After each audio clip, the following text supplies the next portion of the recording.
wixii shalay dhacay haddee waxa laydinka qariyay bay qabtaayoo inaan ma ahayn wax u furan meediyada wadatashi bay ahayd madaxweynaha Puntland ra'iisul wasaaruhu halkan safar ku jooga iyo annagoo laba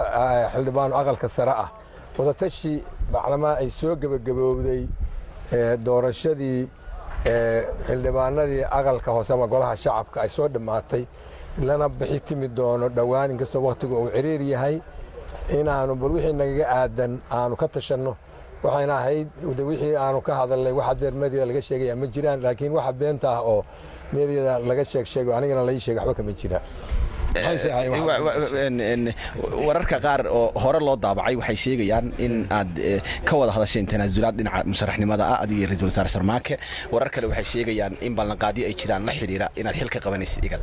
warka dadka sida u maqleen inay u qaateen haddaad uga jawaabaysid arrimahaas maxaa oranaysaa wax ka jira ma jiraan waxaan isleeyahay wixii waxa yiri waxba kala aqoon ama si xun ugu shaqaynaya murashaxiinta qaarkood kambeyn ugu jira kambeynka toos iyo si nadiif ah loo galaayo si cid kale la cambaareeyo ama la canjarafeeyo looma galo waana ceebtaas wax ka jiraan ma jiraan waxa la warhoray la sheegay waana maqlay marka wax tanaasulaad ma jiraan waxba ma jiraan anagu tanaasulaad ma ba geer karo labadayada kaliya waxa murashaxiintu waa badan yihiin madaxweynenimada raadinaysa oo reer Puntland way badan yihiin labadayada kaliya aan meesha ku joognay waxaan isagu xil hayo aan ahay xildhibaan aqalka sare madaxweyne horena ahaa talada baan naga dhaxaysay talada guud baan ka hadalnay wax anaga gaar nooga kama baxdin haba yaraatay